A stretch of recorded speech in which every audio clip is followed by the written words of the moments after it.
Madison. This is a place where curious seekers gather to explore spiritual, ethical, and social issues in a safe and accepting environment. Unitarian Universalism supports the freedom of conscience of each individual as together we seek to be a force for good in the world. My name is Leslie Ross, and on behalf of the congregation, I would like to extend a special welcome to our visitors today. We are a welcoming congregation, so whoever you are, we celebrate your presence among us. Newcomers are encouraged to stay for fellowship hour after the service and to visit the library across the hall from where I stand now. Members of our staff and lay ministry will be on hand to welcome you.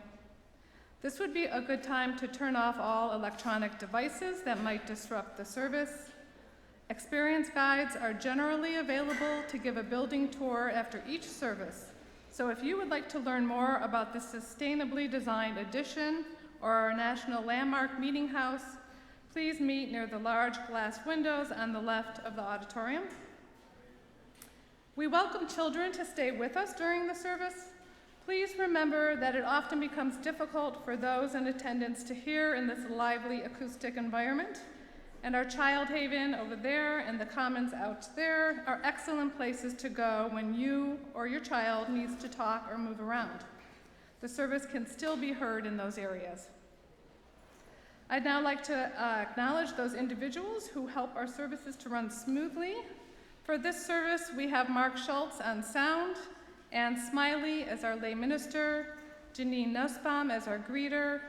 Our ushers are Ron Cook, Dorrit Bergen, Samuel Bates, and Elizabeth Barrett. Jeannie Hills is busy making us coffee, and Nancy Webster has tirelessly taken care of our orchids. Please note the announcements in the red floors that are inserted in your order of service, which describe upcoming events at the Society and provide more information about today's activities. I want to make special note of the cards in there for Julie Brock, our ministerial intern, who will be leaving us soon. We hope you can take a couple minutes to write her a note of farewell. There's a table out in the commons where you can deposit those. Today is our coming of age worship service, which is a very special event for our teens and their families. Today we'll be privileged to hear from an impressive group of teens who have spent the past 8 months in our Coming of Age program. As many of you know, Coming of Age is the final class in our children's religious education program. And it's our rite of passage, marking the transition from being a child to being a teen. The Coming of Age program offers experiences that help our teens to better understand who they are, who they hope to be, and what beliefs ground and guide them on their way. They've explored beliefs about God and death. They've spent hours in the wilderness without electronics or anyone to talk to but themselves. They've talked with their elders about their spiritual evolution, and they've looked more closely at our Unitarian Universalist principles and how they relate to their own lives and the choices that they make. After many hours of conversation and contemplation, they set themselves down to writing their own belief statements, which they will courageously share with you today. We have a very large coming of age class this year, so half of them presented their belief statements at the 9 o'clock service. The other half will present at the 11 o'clock service. They're all wonderful. And now let's welcome our coming of age team of teens, facilitators, and elders.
to this day, For it is the life, the very life of life, in its brief course, lie all the varieties and realities of your existence, the bliss of growth, the glory of action. the splendor of beauty, For yesterday is but a dream, and tomorrow is only a vision. and today, well lived, makes every Yesterday, a dream of happiness. and every tomorrow a vision of hope.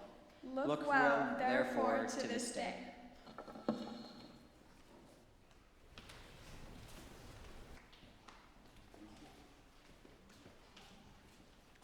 I now invite you to rise in body or in spirit in our chalice lighting.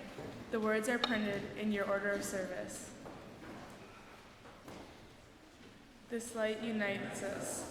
This light unites us with our neighbors, our friends, and our enemies. Most importantly, this light unites us within ourselves, our hearts, our souls, our spirits. This light unites us. I now invite you to turn and greet your neighbor.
Please be seated.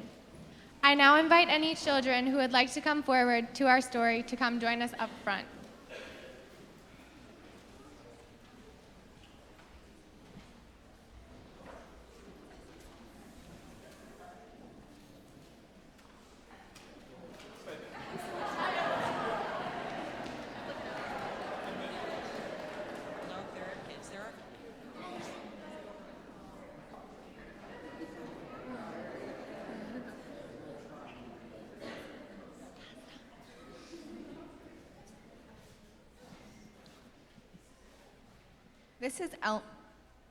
This is Elmer by David McKee. There was once a herd of elephants. Elephants young, elephants old, elephants tall and short, fat and thin. All were different, but all were happy, and almost all were the same color. All except Elmer. Elmer was not elephant color. He was patchwork. Elmer was yellow, and orange, and red, and pink, and purple, and blue, and green, and black, and white. It was Elmer who kept the other elephants happy. Their games and jokes were always his idea. If an elephant was laughing, the cause was usually Elmer. But Elmer himself wasn't happy. Whoever heard of a patchwork elephant, he thought, no wonder they all laugh at me. One morning, just as the others were waking up, Elmer slipped away. As he walked through the jungle, Elmer met other animals. "Good morning, Elmer," they said. After a long walk, Elmer found what he was looking for, a large bush covered with elephant-colored berries. Elmer caught hold of the bush and shook it until the berries fell on the ground. Then Elmer lay down and rolled over on the berries, this way and that. He picked up bunches of berries and rubbed himself all over until he was covered with berry juice. When he had finished, there wasn't a sign of any yellow or orange or red or pink or purple or blue or green or black or white. Elmer looked like any other elephant. On his way back through the jungle, Elmer passed the other animals. "Good morning, elephant," they said. When Elmer rejoined the herd, none of the other elephants noticed him. As he stood there, Elmer felt that something was wrong. But what? He looked around. Same old jungle, same old blue sky, same old rain clouds, same old elephants. The other elephants were standing absolutely still, silent, and serious. Elmer had never seen them so serious. It made him want to laugh. Finally, he could bear it no longer. He lifted his trunk and at the top of his voice shouted, Boo! The other elephants jumped in surprise. Elmer was helpless with laughter. Then the others began to laugh. "Too bad Elmer isn't here to share the fun," they said, laughing harder and harder. And then the rain cloud burst. When the rain fell on Elmer, his patchwork started to show again. "Oh, Elmer," gasped an old elephant as Elmer washed back to normal. "You've played some good jokes, but this has been the best laugh of all. What would we do without you?" "We must celebrate this day every year," said another, "the day of Elmer's best joke." "All of us elephants will decorate ourselves in his honor," said a third, "and Elmer will decorate himself elephant color." And one day each year, the elephants color themselves yellow, or orange, or red, or pink, or purple, or blue, or green, or black, or white, and have a parade. If you happen to see an elephant in the Elmer's Day Parade who is ordinary elephant color, you will know it must be Elmer. Now it is time for you to head on out to your classes. Thank you for being here today.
been talking about the way things change.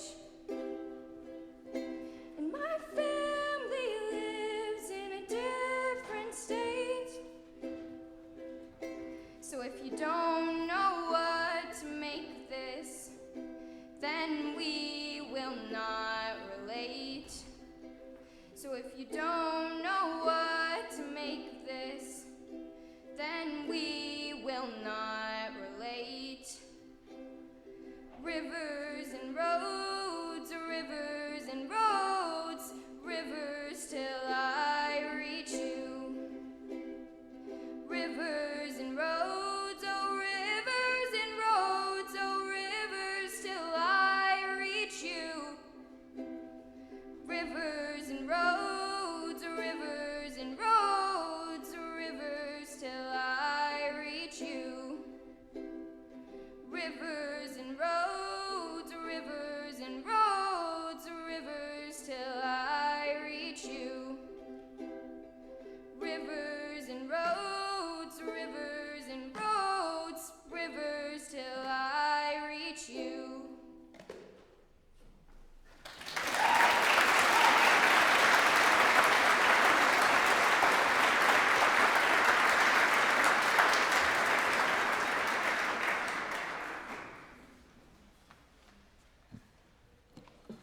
I believe in the power of love. This is a simply intangible feeling. I have faith that world harmony and peace is a possible concept. I hold trust that love can soothe out hate. I also feel that love is a power which anyone can obtain by thinking and searching deeply within.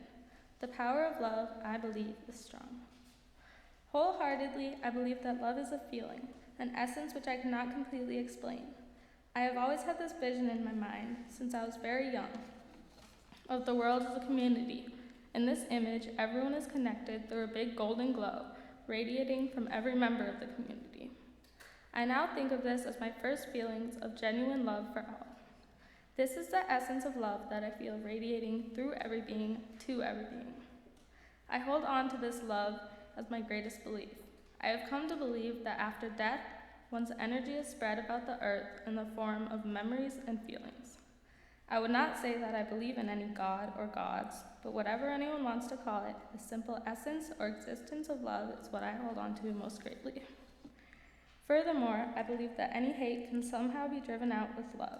I have an older sister, and without a doubt, we argue all the time. However, the only reason we feel comfortable confronting each other so confidently is that we love each other so much. Though it may sound cliche, we know that no matter how angry we get at each other, we will always forget the other. Despite all issues, my family always would try to say what we were grateful for at the dinner table, complete with our little you chime. No matter how silly our answers may have been, memories of these times at the dinner table have held on to me. There's something special about feeling so loved by the people that you were just recently bothering so much. I think that, as a family would, the people of the world can likewise forgive themselves and each other in order to live harmoniously. All it takes, I think, is an immense amount of love contributed to by everyone in order to achieve this world peace and harmony. Relatedly, I believe that anyone can obtain the power of love by thinking about their deepest values and finding what they believe about the world with the help of themselves and others. I have faith, I just feel that everyone is capable of love and acceptance. Everyone can love themselves and can lovingly accept others. With respect and gratitude, I think that this mutual love can happen. I think that there is inherent goodness in everyone, and gladly have seen this motivational goodness increasingly shared in social media. Everyone can love each other. Altogether, I believe that love is a very powerful thing, an essence which can connect and bring people together. I believe that in life, love is a solution to hate. I also believe that anyone can be loving, accepting, and respectful to all. I believe that love is a power. And something I found while on my wilderness retreat is that love is my thunder.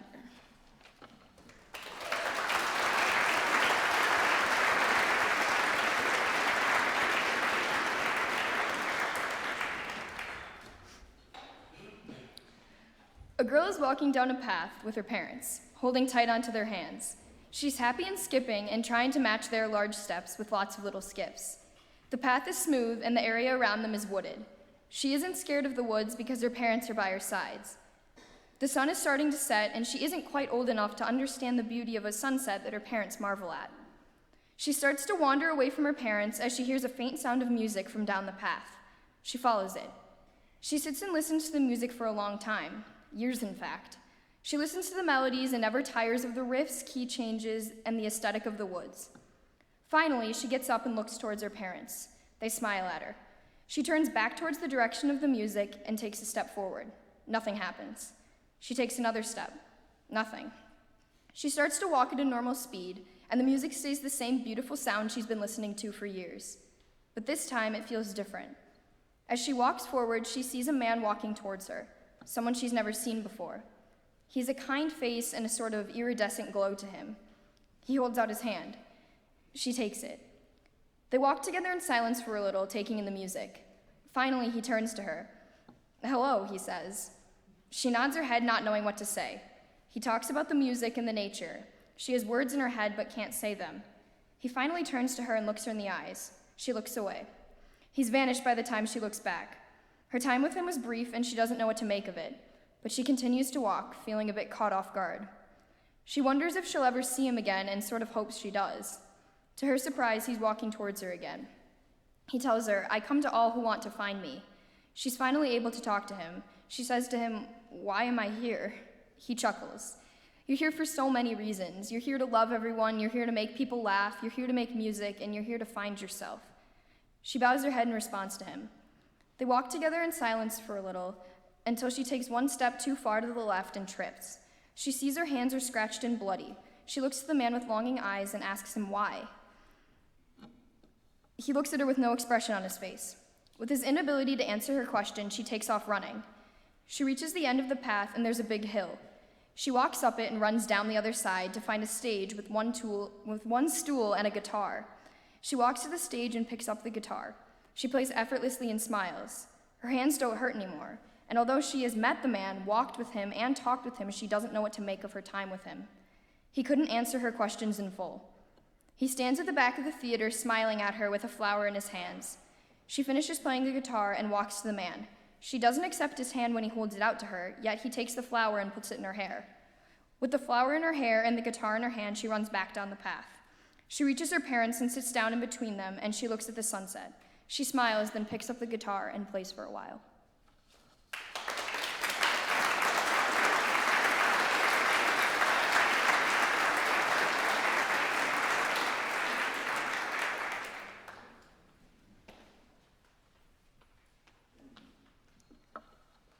I believe that life is one big, confusing, jumbled up mess. And if you grow up surrounded by a big, jumbled up mess, your thoughts and beliefs turn exactly that.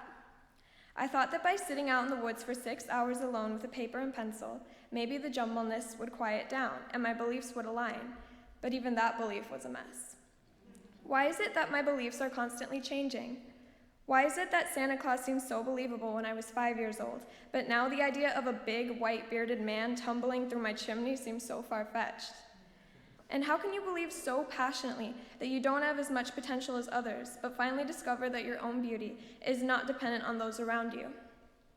While I'm unable to answer all these questions individually, the only thing that everything truly leads back to is that life is definitely one big confusing mess, and that we are always growing and learning every second of the day, even if that second is nothing but you learning that you just wasted a second. Through all my 15 years of life, the one thing I have learned is not to believe too strongly, because sometimes, even if your belief may seem to be the most intelligent, sane, or logical, it can be turned upside down in a moment by the beautiful action of you learning something, because learning is so much more precious than having the best perspective. Listening to others' beliefs has placed new thoughts into my head and has helped me grow into the person that I am today. From my mom, I've inherited the belief that we have the power to love those around us, but also step up when something's not right. From my dad, I have learned that while money can do many things, it's the simplest things in life, like taking a walk or watching a meteor shower, that are really important. And although these beliefs are small, they make up a large part of who I am and who I will continuously grow to be. So yes, life is jumbled and confusing, but with the belief that I have the power to grow and change my beliefs, I think I can handle it.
There has never been a moment that I have not been coming of age.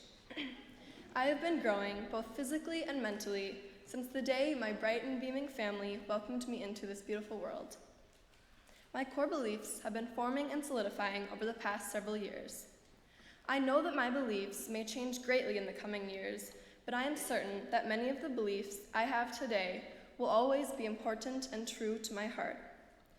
Hardships that I have braved through have pushed me to think about my beliefs and what they mean to me. When I was 11, my parents divorced. I was deeply saddened and I was scared of not knowing how things would turn out. I was afraid that my world would be filled with sadness and hatred and the broken pieces of a broken family. But despite being divorced, my parents have shown me the incredible importance and power of love. The love that emanates from their souls is so undeniably present in my life. They have chosen to encompass my being with a marvelous blanket of love instead of the piercing darkness of hate. Their love for the world and for me has filled my veins with kindness, compassion, and respect for myself and the world around me. I may be coming of age, but there will never be a day that I won't need my mommy and daddy. Going through the pain of a family splitting apart has not filled my world with sadness and hatred. Instead, I now know that I believe there is great power in love. I believe that love has the power to heal all wounds, all pain, all heartbreak, all sorrows, and all sadness. If it weren't for my loving family, my world would be filled with sadness and hatred. My family, along with every other divorced family, is not broken. My mother, my father, my sister, my dog, and I, we form a family that is just as complete and whole as any other family. Mom, Dad, you have permeated my entire being with the warmth of love, and for that, I am ever so grateful. Thank you. And Trina, my incredibly, amazingly beautiful sister, do not think I've forgotten about you. You are everything wonderful and especially not forgettable. From day one, you've always had my back. From establishing our own little club called Kahoot Club as 2 and 6-year-olds, to going to IHOP at 12 in the morning, you have been a constant source of joy and companionship in my life. Your passion for social justice and sexual health care rights has instilled passion in me to change the wrongs in our world and pushes me every day to fight for what I believe in. Thank you for being my best friend, the keeper of my secrets, and my marvelous sister. As I once said to you when I was 3, I love you, I like you, and you're my best heart. I am so fortunate that my family gives me so much love and joy. They have helped me through my greatest hardships, and there's no doubt in my mind that they will continue to do so. Last year, when I was bullied online, my family shone beams of joy into the dark rain cloud that flooded my soul. Hateful words said to me by bullies ate away at my heart and tore me to pieces. It has been one of the most soul-crushing and saddest struggles that I have endured yet. But that is the key word, endured. The love that I have received from my family, friends, teachers, and kind strangers has been immensely powerful. My life is not a sad story. My life is a story of love, positivity, and resilience. I believe in keeping a positive mindset no matter what life throws at you. Positivity has been my sanity. It's what keeps my blood and my bones and every piece of my being alive and moving and dancing. Positivity is seeing the love that came out of a divorce. Positivity is seeing how much kinder and wiser and stronger I have become since being bullied. I look for the beauty in all situations. I believe that it's the only way I will keep my heart soft and hopeful in tough situations. I am resilient, and I believe in bouncing back, and I believe in standing tall, despite hatred, negativity, and cruelty. I believe that the world we live in is inherently beautiful, and all things on it are beautiful too. So I'm going to continue to live my life as a beautiful creature on this earth, and I'm going to live fearlessly, courageously, in love with the world. There's too much beauty in it to live any other way. Thank you.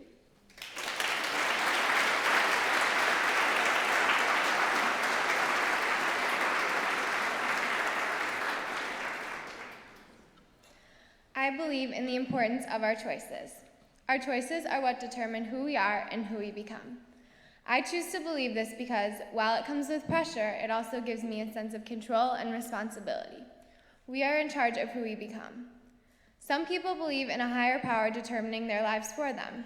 While I understand this, I don't want to think that someone else decides my life for me and that I have no say in it no matter what I do. Instead, I choose to think that I choose my own paths because in my journey of life, I am the only one walking these paths. Each choice that we make leads to more and more choices. To me, it's fascinating how many different ways my life could turn out depending on what I do each day. I know that the more positive and aware I am, the better my future is likely to be. I also believe in the power of connection between ourselves and those around us. From the time we are born until the time that we pass, we belong in an interconnected web of human existence. The energy we decide to release into the world has greater impacts than we are sometimes aware of. I try to keep this in mind, that how we choose to interact with people really does make a difference. Smiling at someone who's having a rough time instead of turning away encourages that person to show kindness to others, which leads to a circle of positive energy, the same way bullying leads to more bullying and hate leads to more hate. Believing this makes me want to be a kinder person and show positivity toward others as often as I can. Something that I've come to realize is that the universe is big. I am 1 out of 7 billion people on this earth that are living, and I'm small. I am 1 out of 7 billion people living on this earth right now. That doesn't even include the people that have lived or the many that will live to come. But just because I am small does not mean I am insignificant. My smallness only leads me to understand that it is okay for me to take small actions. I want to make a difference, but I do not need to be remembered by everyone on the face of the earth. All I want is to be remembered and recognized for the things I hope to become by those around me who have great importance in my life.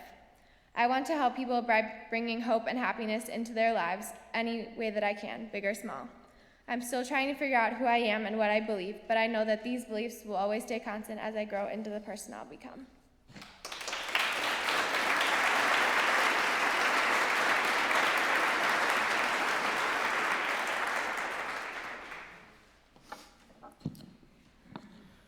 I have come to understand that my beliefs are a living and changing thing, and that they will grow over time. This statement is merely where they are now. I consider myself an agnostic, meaning I don't have any idea what I believe about God. There may be a God who created the universe and every creature on the earth, or there may not be. I am not able to reject the idea simply based on scientific unlikelihood, as many are. Science is a solid lens through which to view the world, but it is also a living and changing thing, and a principle which we accept as truth today may be rejected a week from now. The idea of the afterlife is a pleasant one, and that by enduring the turmoil of life and avoiding sin, one could live forever in heaven. Death is so difficult to imagine, being nothing yet having no consciousness to recognize your lack of life. If I truly believed in God, I would not have my fear of death, of the nothingness which from a young age has haunted me. It's definitely a scary thought, and one which many prefer to keep out of their minds. Regardless, I cannot force myself to believe in God and experience the resulting comfort, nor can I discount the possibility of a divine being and the faith of so many. What I have been able to glean from these reflections is that the one thing we have is the present. Paying attention to every moment in its infinite complexity has helped me get through stress and everyday struggles. Admittedly, I'm not very good at this skill. I don't know if anybody is, really, and I spend a good deal of time lost in memories or worried about upcoming events, for example, this one. Nevertheless, I recognize the importance of concentrating on the present because it is all that we have. As I sat in the woods on our retreat a few weeks ago, I had no choice but to embrace the scenery around me. I paid attention to the noise of the wind whistling through the trees, the birds circling overhead, even the annoying buzzing of a horsefly who seemed intent on interrupting my peaceful experience. For those 6 hours, I was given the opportunity to simply be, without any tasks or checklists to complete, any structure to follow. This was truly a blessing. Furthermore, through paying attention to the details in life and my environment, the colors of the sky as the sun sets, the absolute quiet of the woods as the snow falls softly, the wonderful people around me, and by focusing on one task at a time and what I am feeling in any given moment, I am able to live a more fulfilling life. This I believe.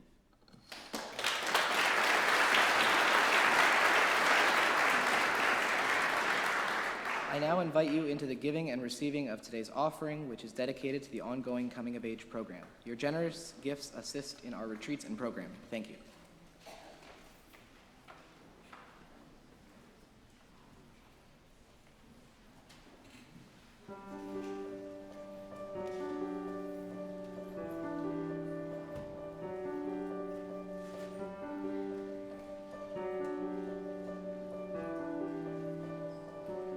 Let's pretend we're riding on a kite.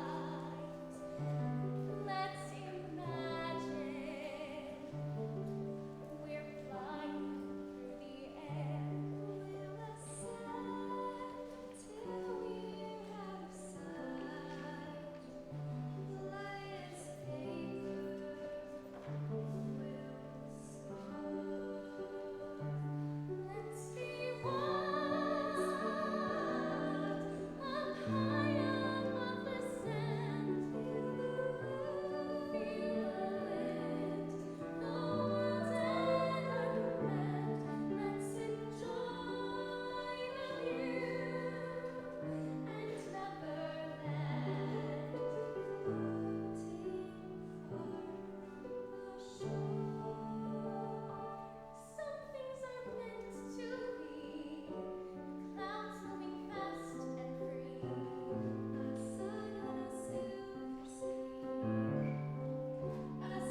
To me, belief is the acceptance of something that you think is true, without fact or statistics to back it up.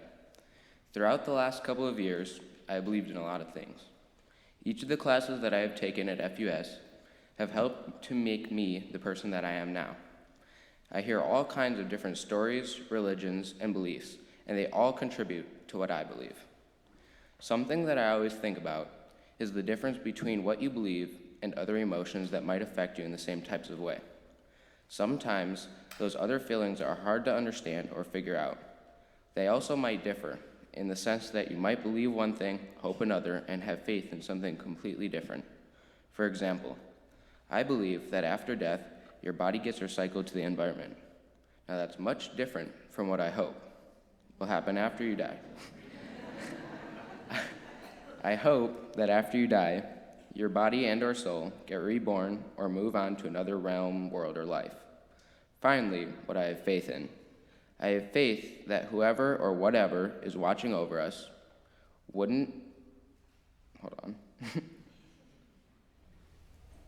whatever is watching over us wouldn't let us just be no more and to stop living and have our memories, thoughts, and knowledge just be gone.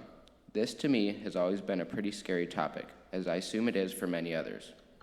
Not knowing what's going to happen to you after death is something that I have always been kind of worried about.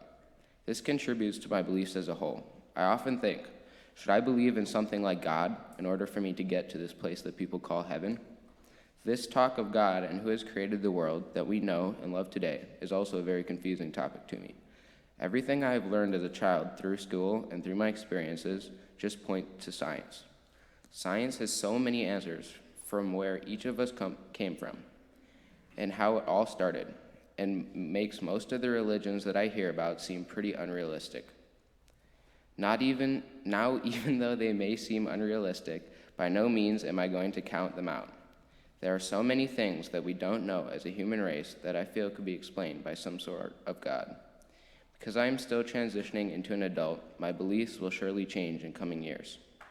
As I make this transition, I want to be sure to keep an open mind and respect the thoughts and choices of others. I want to be remembered for laughter, a sense of humor, and the want to succeed. Thank you.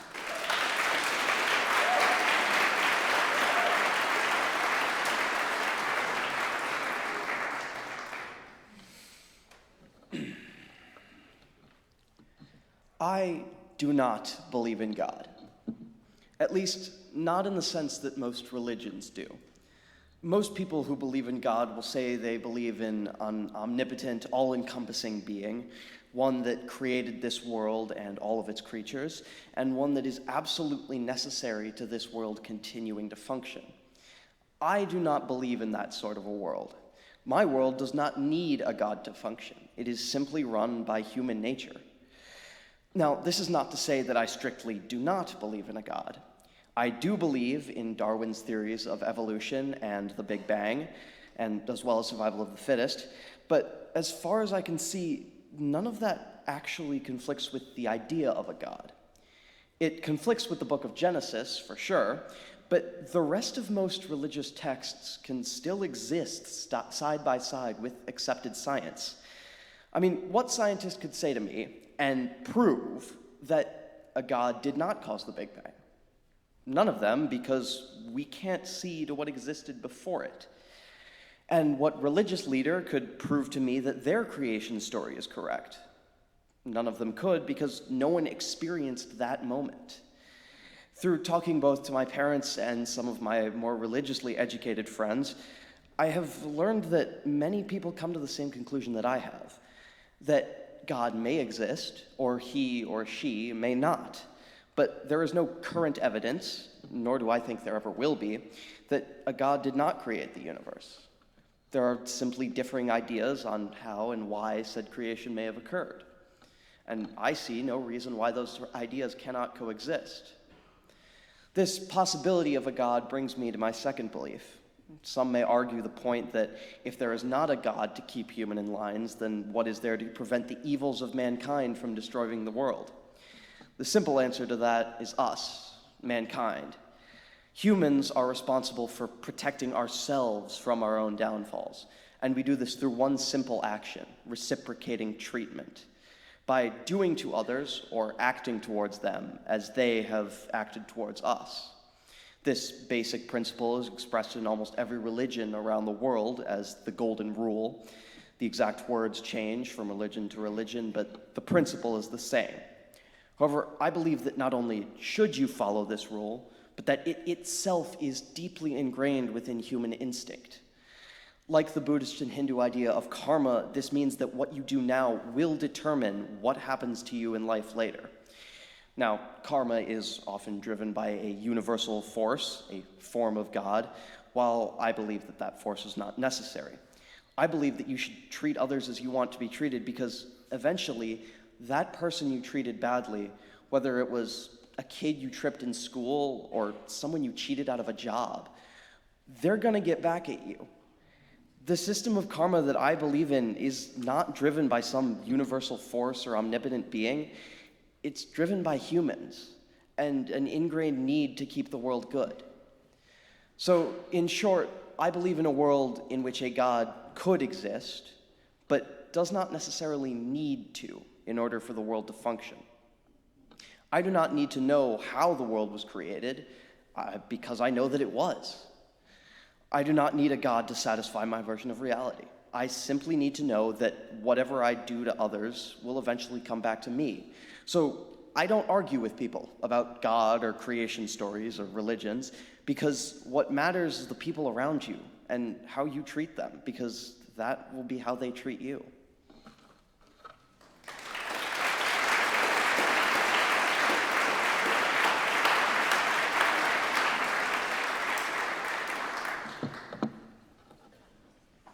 When I first began writing my I believe statement, I was staring at a blank page for at least an hour, trying to figure out how to organize my thoughts. There was so much that I wanted to say, words I could write that would fill up 100 pages. I might have talked about how I believe in random acts of kindness, in the power of togetherness, in the importance of peace over war and suffering, in equality, in the beauty of nature, and in believing itself. But as I sat there, I realized that I wanted to talk about something special, something that really uniquely shaped who I am today, and something that has really made a difference in my life. And as I thought about it, I came to the conclusion that those two things are radio ulnar synostosis and Harry Potter. First of all, let me tell you a story about a disability that is not really a disability. Radio ulnar synostosis is an extremely rare developmental disorder caused by the abnormal connections between two of the bones in the forearm that limits a person's ability to rotate their arms the usual range of motion. In the entire world, there are only 400 reported cases of radio ulnar synostosis, which adds up to about 0.000006% of the population and makes the ratio of people with the disorder to people without approximately 1 in 17.5 million. I was born one out of that 17.5 million with radio ulnar synostosis in both arms, and at age 5 I underwent surgery in the hopes that, by rotating my bone, doctors could give me a better range of motion in my left arm. The surgery helped me a lot, but it did not cure me, and because of this disability, I cannot dance because my arms are unable to form the proper shapes. I cannot play volleyball because I am incapable of using the correct part of my arm to play the ball. I cannot use utensils, or receive change, or waitress, or play violin, or give hugs, or hold hands, or clap easily. Well, at first all of these incapabilities were sources of frustration to me, and I got worried that my awkward, stupid arms, as I called them, would stop me from doing things that I love, like maybe for some reason I wouldn't get cast in the theater productions I love to perform in because my arms would prohibit me from performing an action that my character was directed to do. I used to ask, why is it me? Why am I the 1 out of 17.5 million people that had to be born not normal? But then I realized that I'm lucky. And I'm lucky because I was not born to spend my life in a wheelchair, or with no voice, or cerebral palsy, or anything that would really justify the words, I cannot. And as I think about it, I realize that if someone gave me the opportunity to be rid of radio ulnar synostosis forever, I would tell them that I would not give it up for the world. Because it's who I am. It's what makes me me, what makes me unique. It makes me 1 out of 17.5 million. So radio ulnar synostosis has inspired me to believe that no matter what, Nobody should give up their differences to be normal as we have defined the word. Not for the world. If there's a best way to be, it's just to be yourself, to be 1 out of 7 billion. Second of all, let me tell you a story about a boy who lived. When I was 4, my mother began to read to me the best series of all time, a series that has taught me some of the most important lessons in my life and has given me some of the best role models to look up to, Harry Potter. I began reading Harry Potter in kindergarten and finished the series in the 2nd grade, and I was so obsessed with the books that on my 11th birthday, when I was supposed to get my Hogwarts acceptance letter, I replicated one to the best of my ability, seal and all, and pretended to find it in my mailbox. Then, of course, I cried when I didn't get an actual one. Through Harry Potter, I learned a great many things. Ron Weasley taught me the importance of family and friendship. Neville Longbottom taught me courage. Luna Lovegood taught me the beauty of weirdness. Harry Potter taught me how one person can make a world of a difference. And Hermione Granger taught me to work hard and always do my best. But most importantly, the books taught me to imagine. Without imagination, life becomes dull, barren, black and white. Imagination fills the world with color, with adventures I'd love to put down on paper, characters I'd love to meet. It is the driving force behind my aspiration to become an author and an actress, and it flows through my colored pencils and onto my sketchbooks, allowing me to create. It inspires new ideas and empowers people to change the world. So it's not so much Harry Potter that I believe in, although I adore it with all my heart, but what it taught me. That everyone, no matter how old, how young, how rich, how poor, whatever ethnicity, whatever faith, has to feed their imagination and keep it alive. If we lose it for just a second, we can lose more than we ever know. So I believe a lot of things, but mostly I believe that there are 2 fundamental things that every person needs in their life: their differences and their imaginations. Our differences collectively bring us together when at the same time they set us apart. Our imaginations are the color in a world of otherwise black and white. So I encourage you all to take a step back and just listen. Listen to all of our imaginations and all of our differences. Don't be afraid to make yours loud enough to be heard. Thank you.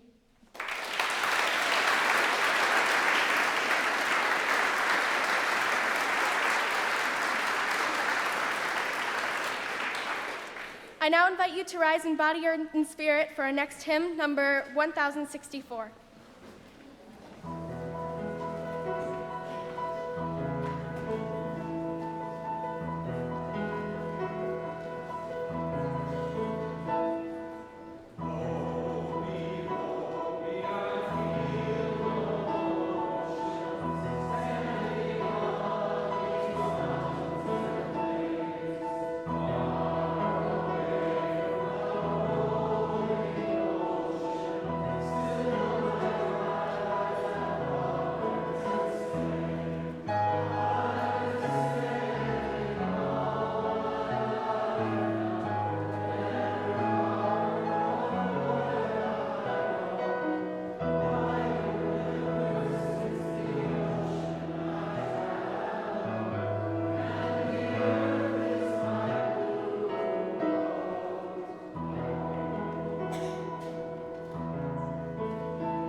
What a joy it is to be celebrating another coming of age ceremony and the culmination of another coming of age year.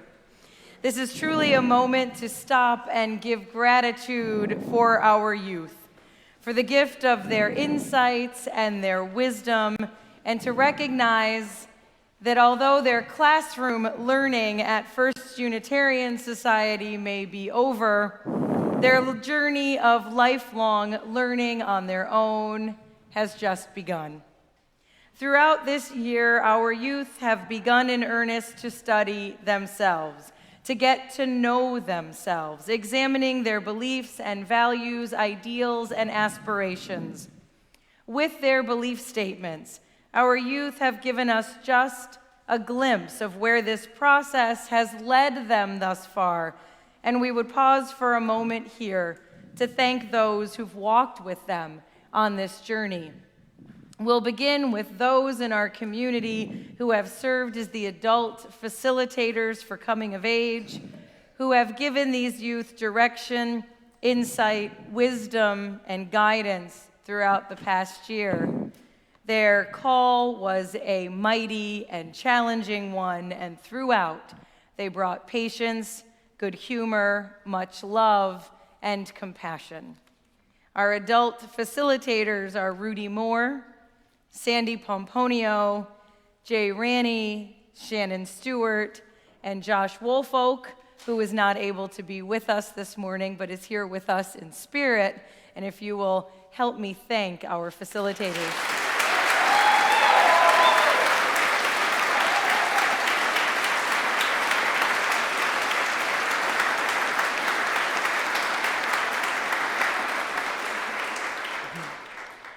We also pause to give thanks to our coming-of-age elders.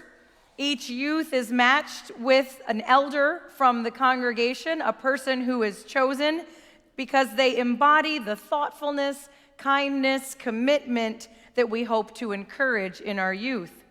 Throughout this past year, our elders were steadfast. They took this work cheerfully and joyfully, and we owe them much thanks.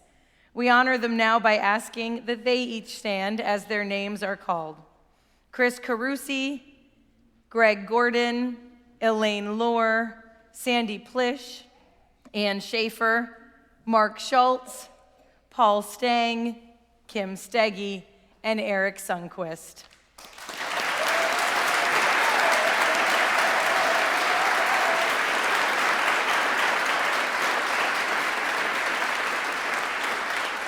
And now if our youth will come forward.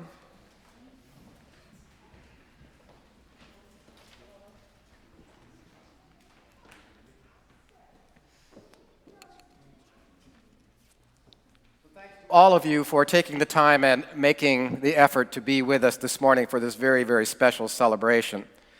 To all of you who are gathered in this room today, we ask that you remember your important role in the spiritual and the moral development of the youth that you see before you.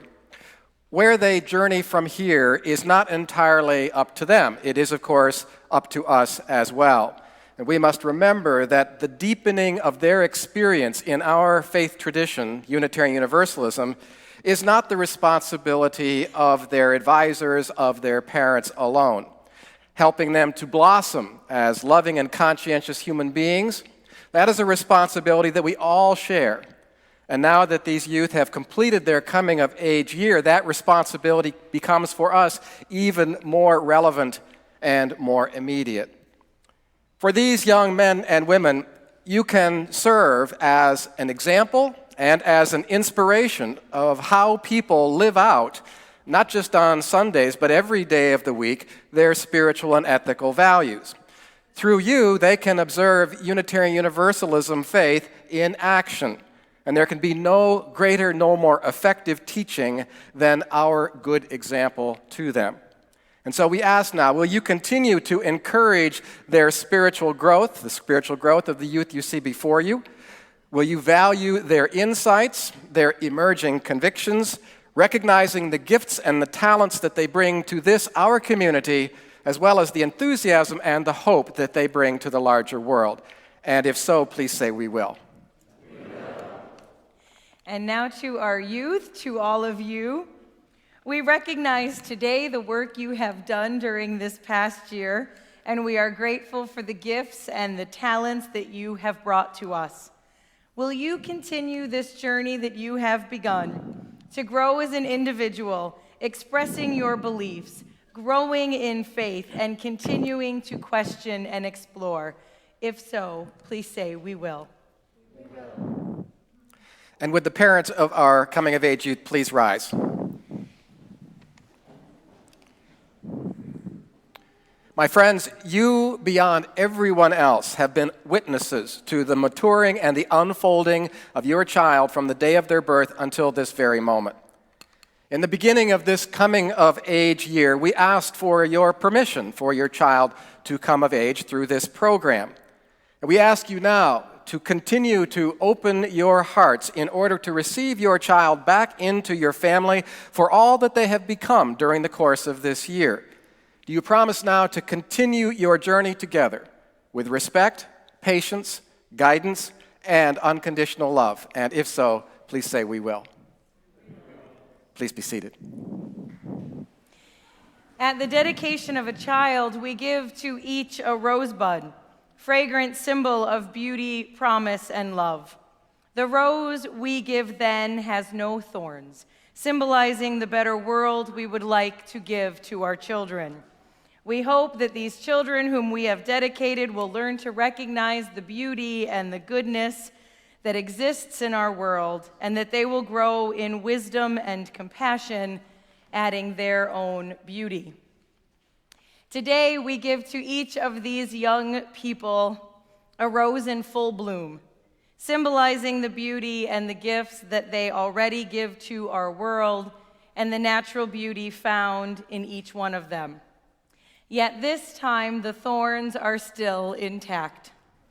When you were a child, we could do our best to shield you from the harshness and the cruelty of the world.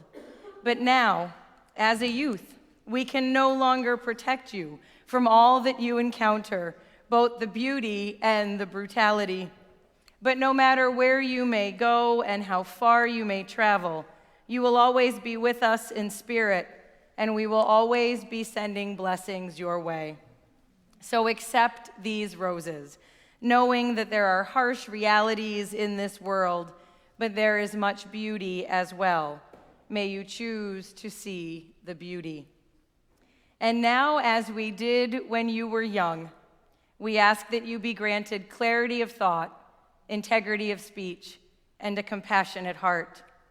May the blessings of strength, integrity of purpose, and love received and given be yours today and remain with you as you move forward into ever fuller life.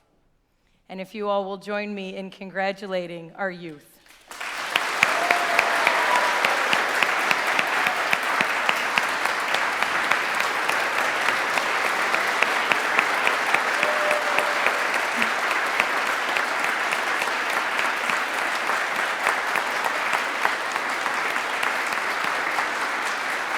My baby.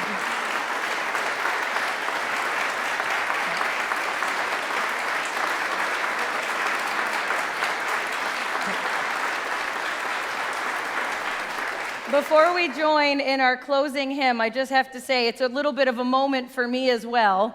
Miss Olivia Larson was the first baby I dedicated here in this congregation 15 years ago. So I'm a...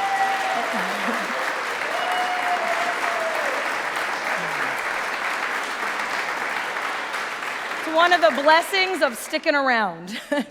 And now if you will join in our closing hymn, number 1074.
Live simply, gently, at home in yourselves. Act justly. Speak justly. Remember the depth of your own compassion. Forget not your power in the days of your powerlessness. Crave peace for all people in the world, beginning with yourselves, and go as you go with the dream of that peace alive in your heart.